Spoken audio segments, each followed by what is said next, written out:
우리의 활동과 깊은 관계를 맺고 있는 도파민 시스템에 대해 말씀드리도록 하겠습니다.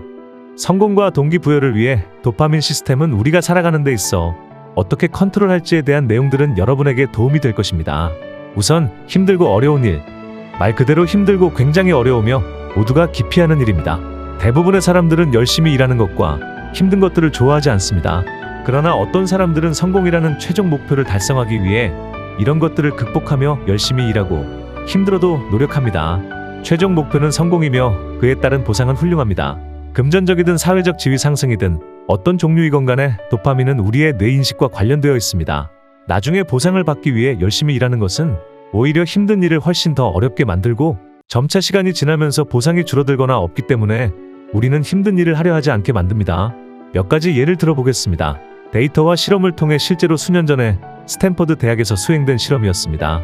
보육원과 유치원의 아이들이 그림을 그렸고 아이들은 단순히 그리는 것을 좋아해서 그림을 그렸습니다.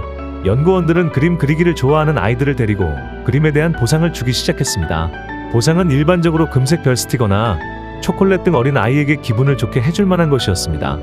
그런 다음에 아이들이 그림을 잘 그려도 금색 별 스티커나 보상을 주는 것을 멈췄습니다. 그런 후에 연구원들이 발견한 것은 아이들이 스스로 그림을 그리는 경향이 훨씬 낮아졌다는 것입니다. 이건 바로 보상이 없기 때문이지요. 이것을 기억하십시오. 이 그림 그리기 놀이 활동은 아이들이 즐기고 선택했던 활동입니다. 어린아이들은 대체적으로 이후에 그림을 그리지 않았습니다. 이것은 우리의 뇌에 기인한 내적 강화와 외적 강화 이야기입니다.